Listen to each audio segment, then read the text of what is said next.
사랑하는 성도 여러분, 오늘 베드로는 한 편의 편지를 쓰고 있는데 첫 언어가 너희는 정신을 차리고 근신하여 기도하라 이 말입니다.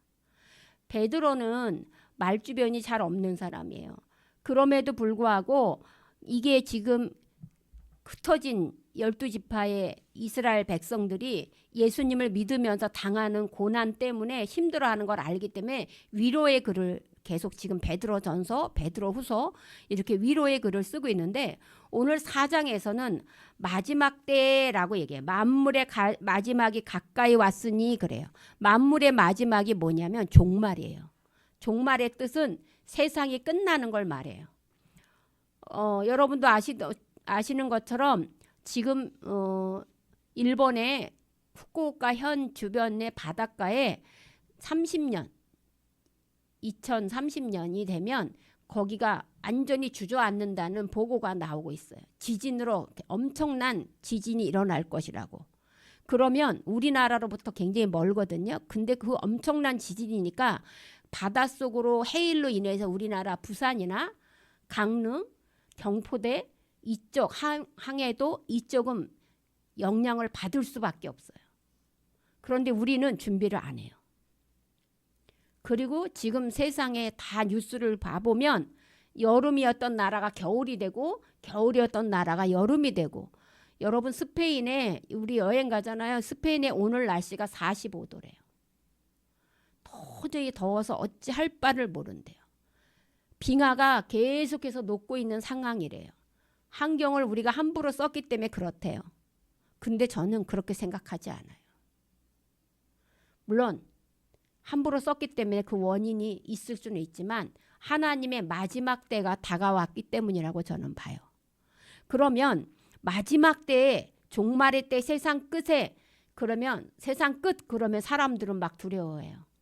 여러분 요르단이라는 나라에 파트라라는 페트라라는 그런 그 왕국이 있는데 거기에 가보면 정말 이해할 수 없을 정도로 커다란 바위로 조각을 내서 성을 만들었잖아요. 엄청나게 지금 뜨는 여행지로 돼 있단 말이에요. 그런데 그 나라가 어느 순간에 없어졌어요. 그 족속들이 없어졌어요. 그것이 뭐였냐면 협곡을 만들어 놓고 거기에다 동굴을 갖다 만들어서 도시를 만들어 놔서 우리는 절대로 남이 침범하지 못할 거라는 교만에 빠져 있었거든요. 실제적으로 낙타 한 마리만 들어가게 돼 있어요. 그 길이, 협곡이. 그래서 이걸 하늘에서나 봐야지 길이 보이지 옆에서 봐서는 저게 길인지 아닌지 모를 정도예요. 그런 사람들이 망한 이유가 뭐냐면 커다란 첫 번째는 커다란 엄청 대형 모래바람이 와가지고요. 그 도시를 그냥 덮어버려서 모래 무덤으로 만들어버렸어요. 두 번째는 지진이 났다고 설명을 해요. 근데 지진이 난 것보다 더 맞는 말은 모래 태풍이 불어와서 그 모든 도시를 덮어버린 거라고 해요. 19세기 초에 영국의 탐험가가 그쪽을 지나가다가 뭔가 붉은 빛에 도는 흙이 자꾸 보이니까 파고 타다 보니까 도시가 나온 거예요. 지금 엄청나게 요르단의 모든 나라의 국고 세금을 그 요르단에 오는 그거 보기 위해서 오는 페트라를 보기 위해서 오는 사람들의 관광 수입이에요. 요르단이 예전에는 뭐예요? 백향목을 이렇게 수출해서 쓰는 나라였다면 오늘날은 그렇단 말이에요. 그렇다면 그것을 발견한 영국 사람에겐 그게 안 갈까요? 간다는 거예요. 여러분, 하나님은 만들기도 하시지만 하나님은 없애는 일도 하신다는 거예요. 이것이 만물의 그래서 그 족속은 지금 한 명도 살아있는 족속이 없다는 거예요. 학자들의 말에 의하면. 그러면 만물의 마지막 때라는 게 종말인데 종말의 때에 하나님을 믿지 않는 사람들은 어때요? 두려워요. 어머, 그럼 어떻게 해? 저는 우리나라의 종말, 우리나라의 일본의 종말, 일본은 해수면이 점점점 내려앉아서 일본이라는 것이 바다로 빠진다고 얘기해요. 수몰된다고. 우리나라는 어떨까요? 우리나라는 지각 변동에 의해서 너는 지진에 의해서 우리나라는 토막이 점점 없어질 거라고 저는 생각해. 저의 생각이에요. 그런데요. 이 종말의 때가 됐는데 아무도 종말을 준비하지 않아요. 몇몇 학자들은 종말을 준비하겠죠. 우리는 여전히 대학을 걱정하고 연주를 걱정하고 아파트 평수를 걱정하고 아버지 대출금을 걱정해야 되고 내 암을 걱정해야 되는 거예요. 그런데 지금 베드로는 이 로마의 압제에 의해서 너무나 고통당하고 있는 진짜 사는 것이 아닌 그 이스라엘의 백성들을 향해서 그리스도인들을 향해서 뭐라고 얘기냐면 너희는 정신을 차리고 근신하여 기도하라라고 했어요. 이 말은 위로의 말이라고 하기에는 조금 뭔가 세죠. 그래서 마치 머리를 쥐어박으면서 정신 차리라고 콩 쥐어박으면서 하는 말 같다는 거예요. 그래서 저는 오늘 설교에 맨 앞과 맨 뒤에 이 말을 넣는 거예요. 정신을 차리고 근신하여 기도하라. 그러면 세 가지예요.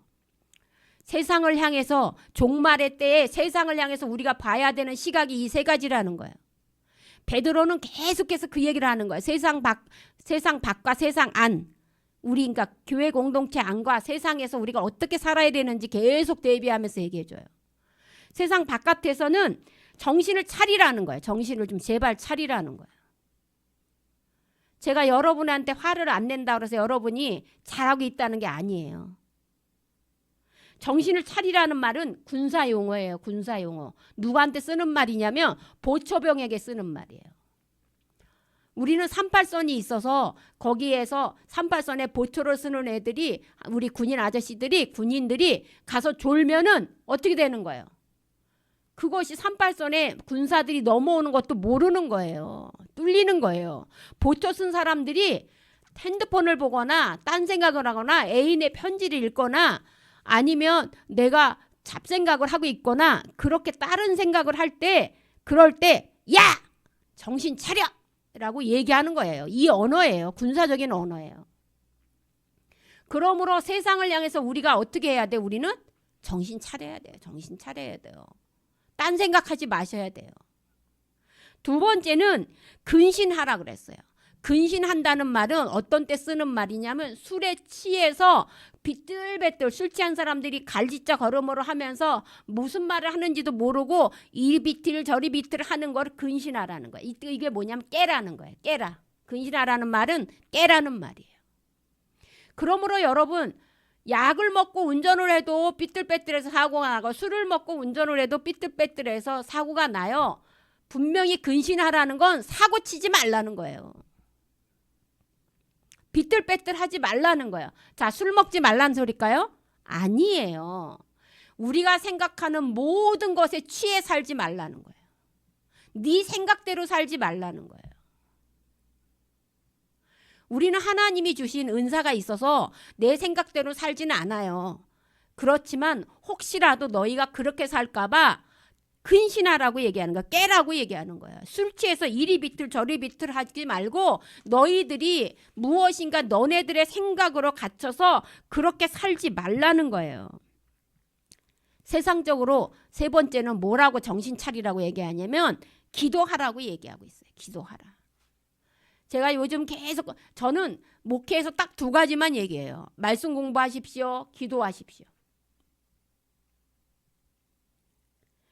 기도하라는 거예요. 그러면 이 말은 뭐냐? 앞에 말한 정신을 차리라 보초병에게 한 말과 술 취한 사람에게 한 근신하라 깨라는 거의 결과물이 뭐예요? 기도예요. 방법이. 그러니까 내가 정신을 차리기 위해서 뭐 해야 되는 거예요? 기도해야 되는 거예요.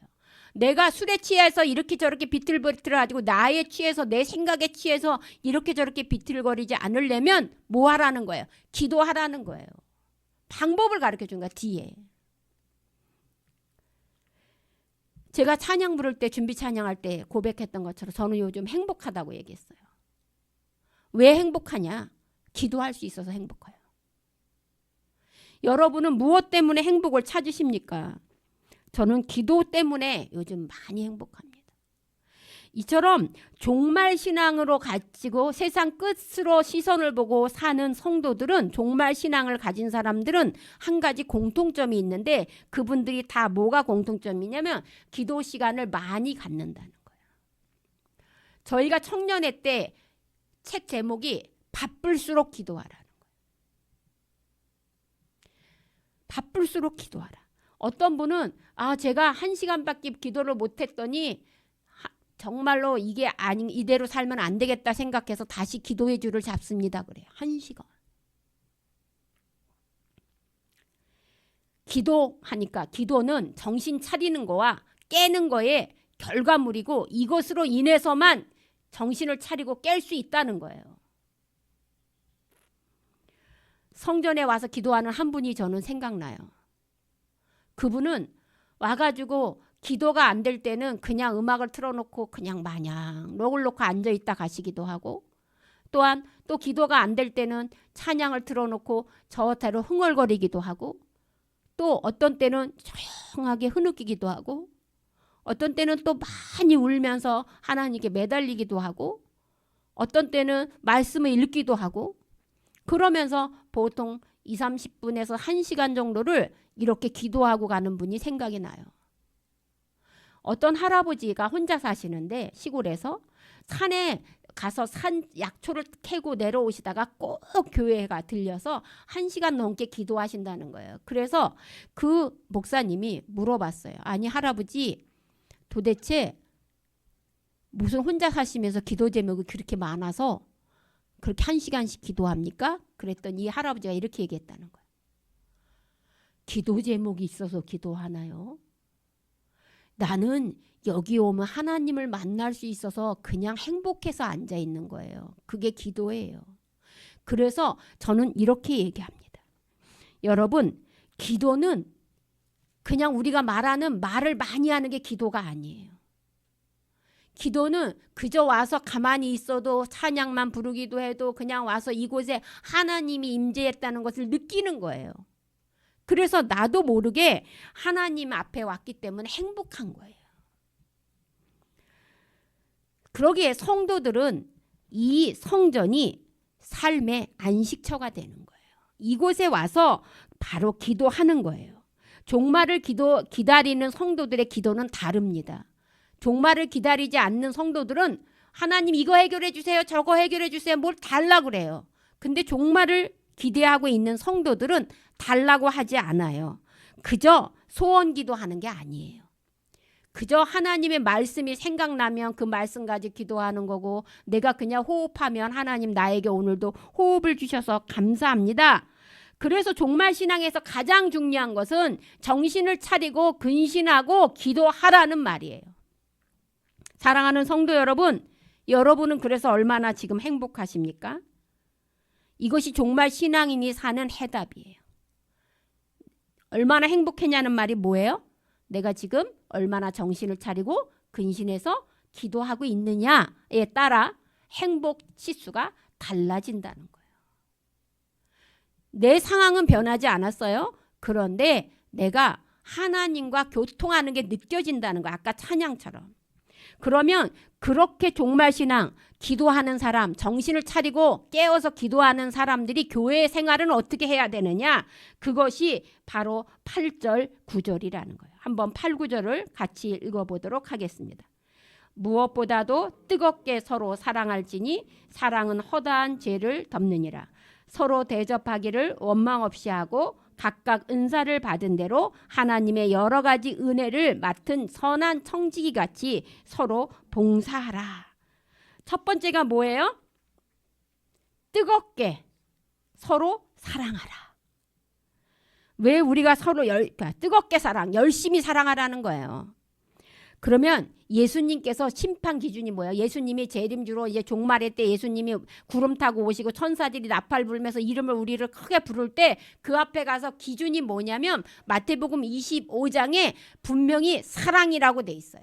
긍휼이라고 돼 있어요. 구제라고 돼 있어요. 불쌍히 여기고 동정이라고 돼 있어요. 그래서 예수님께서 사람들에게 너 오른편에 가서 내가 태초에 약속한 그것을 받아라 그랬더니 저는 아무것도 한 것이 없는데요. 그랬더니 내가 헐벗었을 때 네가 옷을 입혀줬고 내가 감옥에 갇혔을 때 너희가 찾아와줬고 내가 목마를 때 물을 줬다는 거야. 저희는 그런 적이 없습니다. 그랬더니 예수님께서 지극히 작은 자 한 사람에게 한 것이 곧 나에게 한 것이라고 얘기했어요. 사랑하는 성도 여러분, 사랑하는 게 이거예요. 긍휼히 여기는 거예요. 동정하는 거예요. 불쌍히 여기는 거예요. 내 옆에 있는 내 성도들을 서로 긍휼히 여기고 불쌍히 여기고 그렇게 해야 돼요. 근데요, 사랑은 저절로 느껴지는 게 아니에요. 사랑은 저절로 생겨나는 게 아니라는 거예요. 어떻게 하라는 거예요? 뜨겁게 서로 사랑하라고 그랬어요. 뜨겁게 노력해야 되는 거예요. 내가 저 사람을 사랑하도록 노력해야 돼요. 뜨겁게 아주 최선을 다해서 열심히 말입니다.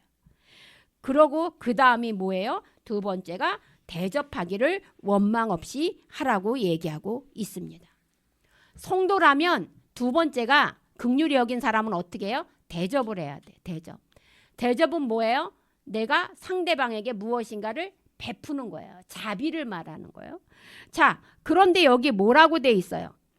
서로 대접하기를 뭐 하라고요? 원망 없이 하라. 자, 원망을 대접하는데 왜 원망이 생겨요? 서로 목적을 가지고 대접했기 때문이에요. 자, 목사님이 신방을 온다 그랬는데 신방을 오실 거니까 준비를 해요.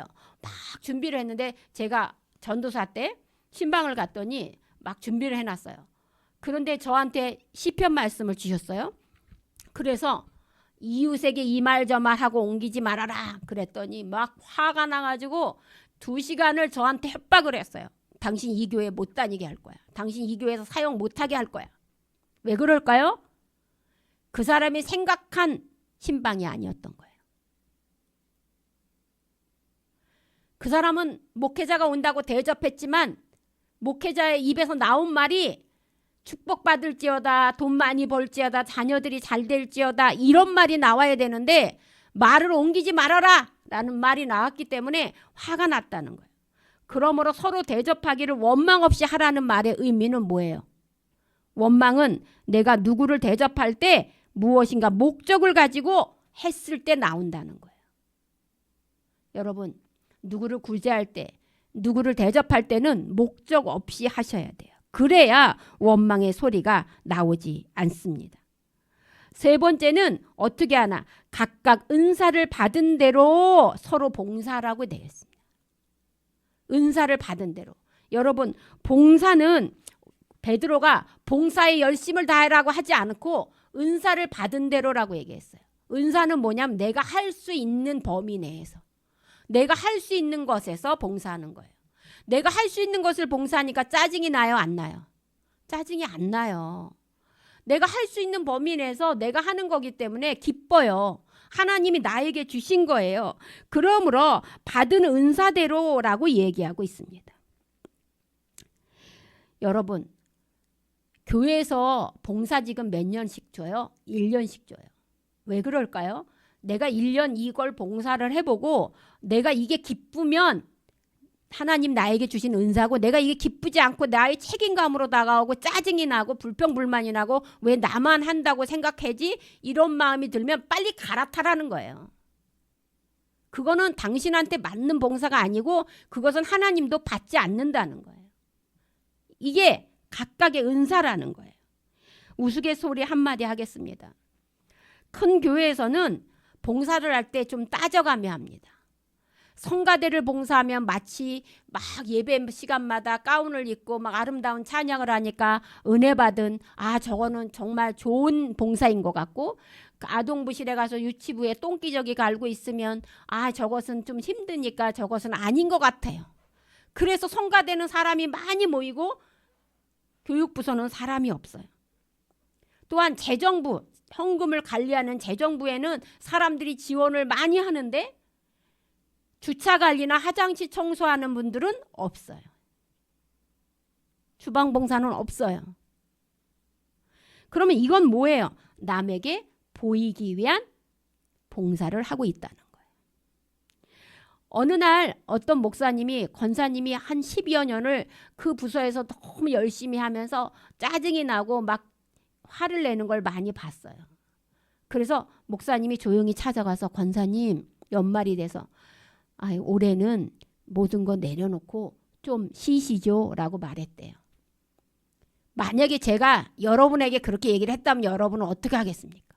겉으로는 아유 좋아요. 나도 힘들었는데 잘 됐지 뭐. 근데 뒤돌아서 가면 다른 여전도회나 다른 친구한테 이렇게 얘기한다는 거예요. 나더러 이 교회 떠나라는 거야. 나를 더 이상 볼 필요가 없다는 거야. 내가 어떻게 여기 봉사했는데. 이렇게 나온다는 거예요. 이거는 은사대로의 봉사가 아니에요.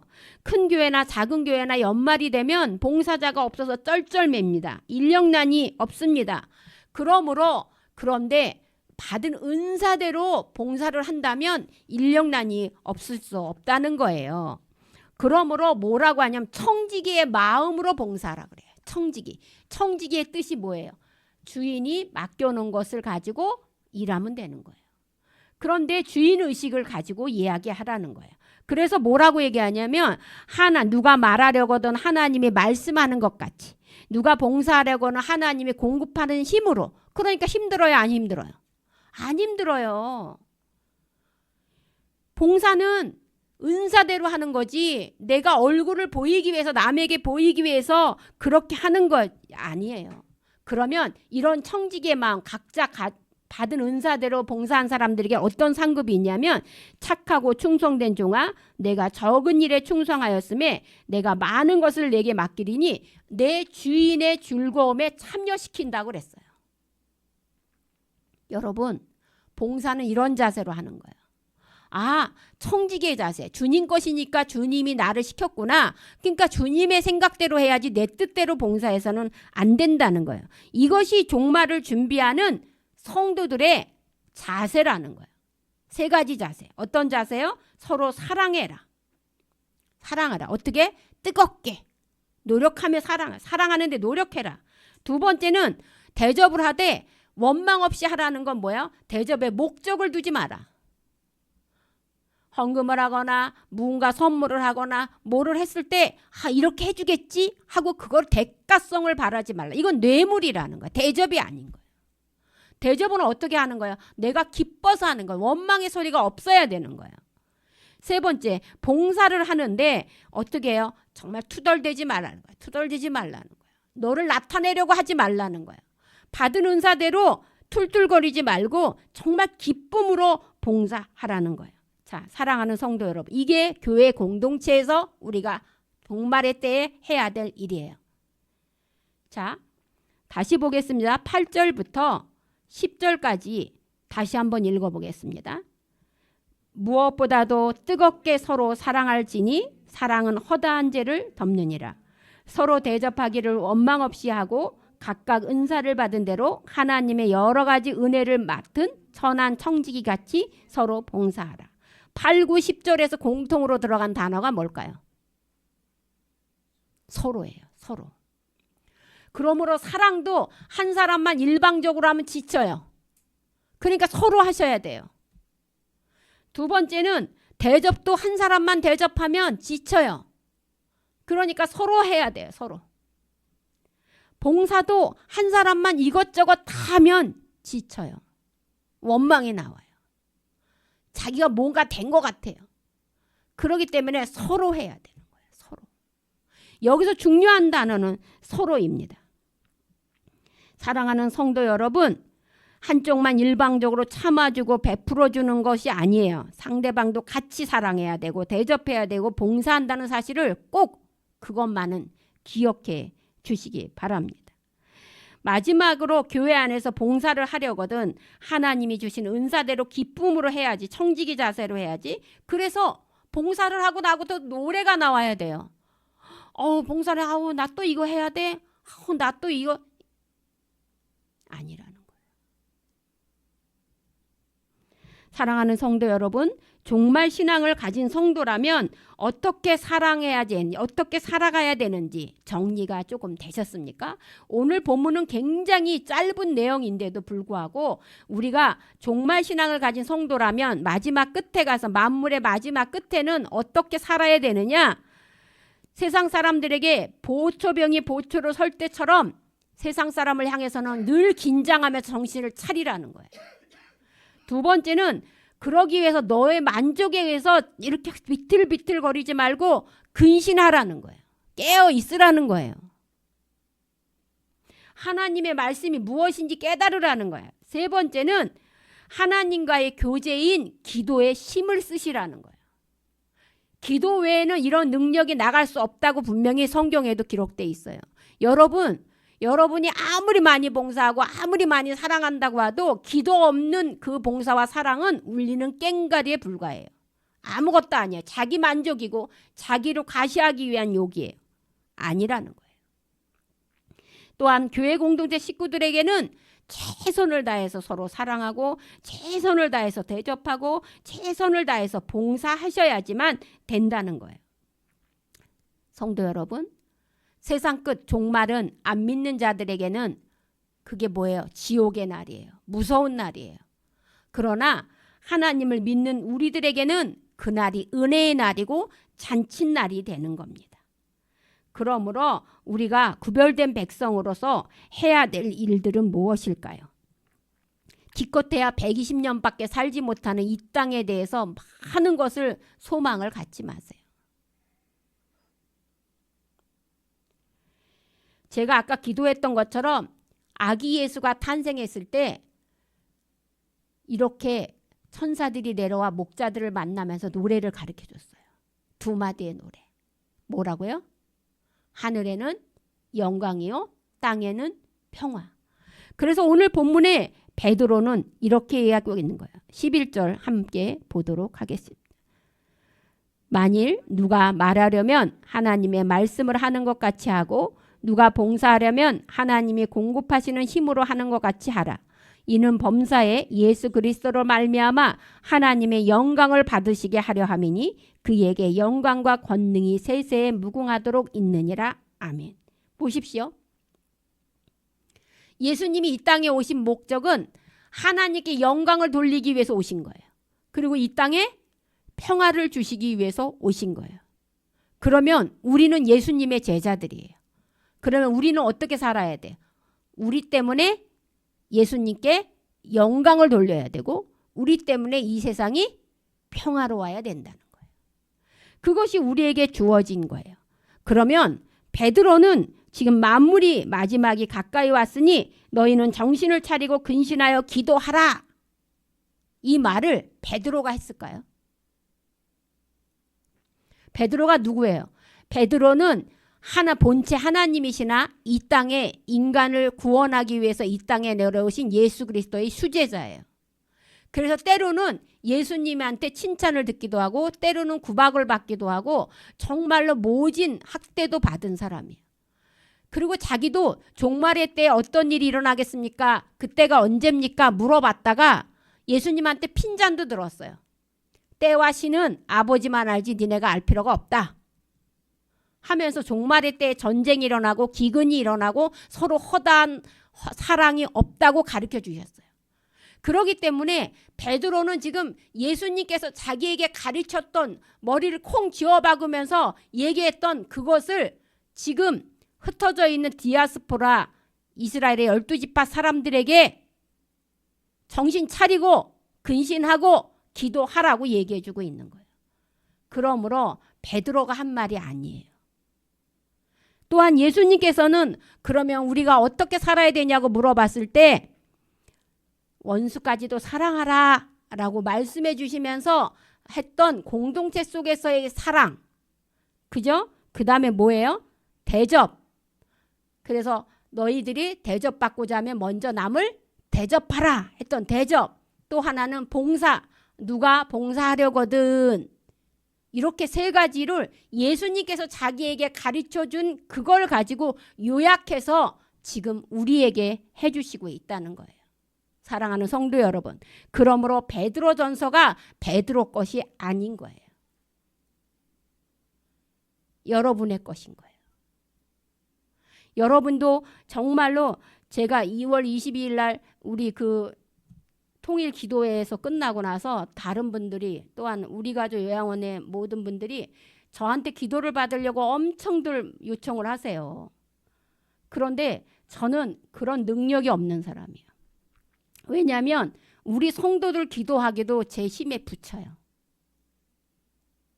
그러므로 사랑하는 성도 여러분, 여러분이 아까 제가 이렇게 예화로 사용했던 그 어떤 사람처럼 그저 기도하러 성전에 오셔서 기도하지 않더라도 와서 찬양 듣고 와서 앉아있고 성전을 여러분이 누구보다도 사랑하고 누구보다도 자주 이용하면서 하나님이 여러분에게 주신 그 모든 축복들을 다 받는 여러분이 되시기 바랍니다. 오늘 우리는 종말의 때에 우리가 해야 될 일에 대해서 배웠습니다. 정신을 차리고 뭐예요? 근신하고 기도하는 것이 세상을 향하여, 또한 공동체를 향하여는 서로 뜨겁게 사랑하고 또 대접할 때 원망 없이 하고 또 뭐야? 은사 받은 대로 서로 봉사하는 여러분이 되시기 바랍니다. 기도하겠습니다.